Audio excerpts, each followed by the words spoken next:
At this time, I will make a recommendation to nominate the appointment of Mr. Dave Clavan to serve on the Industrial Development Board, and I will make a brief presentation alluding to some of the reasons that I am choosing Mr. Clavan to serve on the IDB. First of all, I'd like to give some...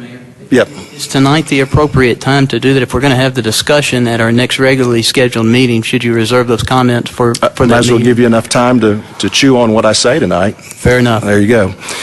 I would like to give the city and the residents this evening that are here some background information on this. There was a resignation of a board member on the Industrial Development Board on August the 30th of 2016.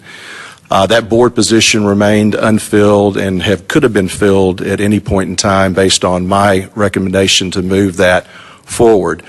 There's no stipulation in the bylaws or any of our charter that states that I have to make that appointment post haste or immediately. So under my authority, I left that vacant with the thought that it would be very wise to allow the boards and commission appointment process that we have at the first special call meeting of the newly seated board in mid-December, that we take those applications and so that we could review the community's interest in a position on the Industrial Development Board.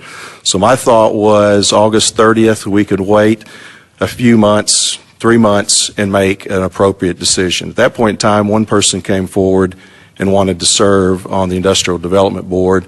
That person is a fine citizen and does great work in our community.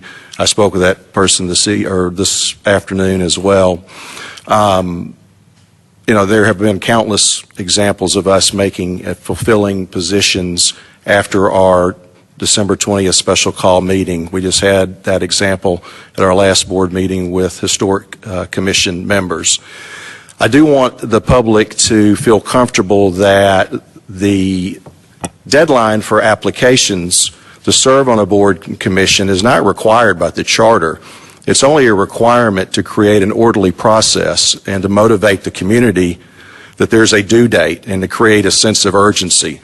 There's no hard and fast rule that if you don't have your application in by a certain date, you will not be considered. It's been the prerogative of this board and other boards in the past to make appointments and even bring forth nominations that did not have applications.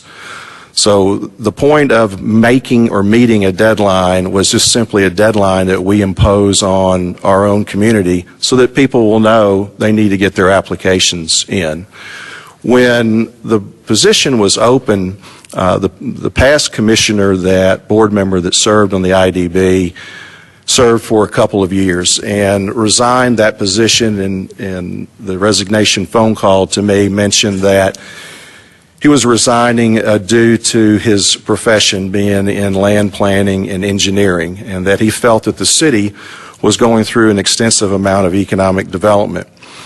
And as a result, he could be naturally conflicted of interest because of his profession, and he thought it would be in the best interest of the residents that he would move on and resign, and that someone else would fill that position. During my due diligence portion of looking at members of the community and talking with other leaders in the community, from our mayor's CEO roundtable and others, to me it was very important that we do not appoint someone in the IDB or for the IDB that has a background and has active and ongoing work in this region in architecture, land planning, engineering, surveying, site development, site selection, or construction.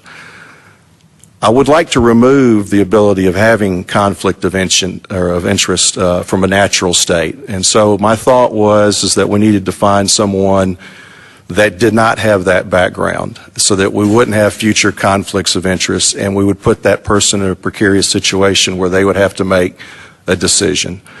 With that said, I contacted former Alderman Dave Clavan. He's been a citizen servant in excess of 25 years in our community. He has served on the Economic Development Commission. He's been in leadership in the Germantown Area Chamber of Commerce. He helped form the regional suburban coalition of chambers. He's worked with EDGE, the Economic Development Growth Engine. He's prepared grant requests through that organization. He has a working knowledge of the MPO, which is the Metropolitan Planning Organization. He's active in NFIB and owns a small company. He has no professional certifications or background in any type of land planning, so I feel that there's not a natural conflict of interest for him. He's been a past Planning Commission chairman and did so very admirably. He understands zoning, land use, transportation studies, sewer studies, complex financial tools like pilots and TIFs. He was a key contributor and helped form our 2012 Key Economic Development Strategic Plan, and he served with distinction at every step of the way in the city of Germantown. So that's kind of where I come from with this nomination, and I look forward to the ability to discuss it further at our meeting in the next 3 weeks. So it doesn't require a motion or anything, just my nomination needs to come forward. I already brought it forward.